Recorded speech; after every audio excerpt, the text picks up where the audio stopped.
آج کی کہانی ہے ایک ایسے بادشاہ کی جس کا انصاف آج بھی ضرب المثل ہے۔ کہا جاتا ہے ایک دن بادشاہ شکار کے لیے نکلا۔ جنگل میں سفر کرتے ہوئے اس کی قیمتی انگوٹھی کہیں گر گئی۔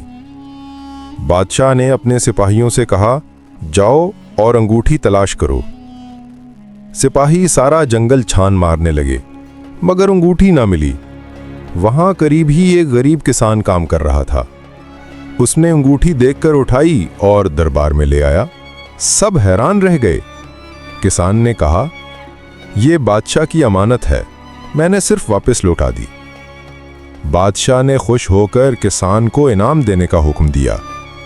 وزیر نے پوچھا، جہاں پناہ یہ معمولی سا عمل ہے، اتنا بڑا انعام کیوں؟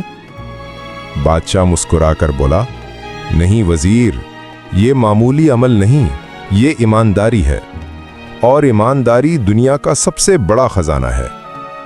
پھر بادشاہ نے بلند آواز میں اعلان کیا، میری سلطنت میں جو سچ بولے گا اور ایمانداری دکھائے گا وہی اصل دولت مند ہے۔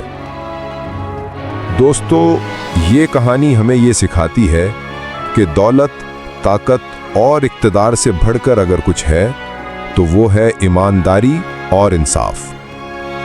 آپ کے خیال میں آج کے دور میں ایسے بادشاہ یا حکمران کہاں ملتے ہیں؟ کمنٹ میں اپنی رائے ضرور دیں۔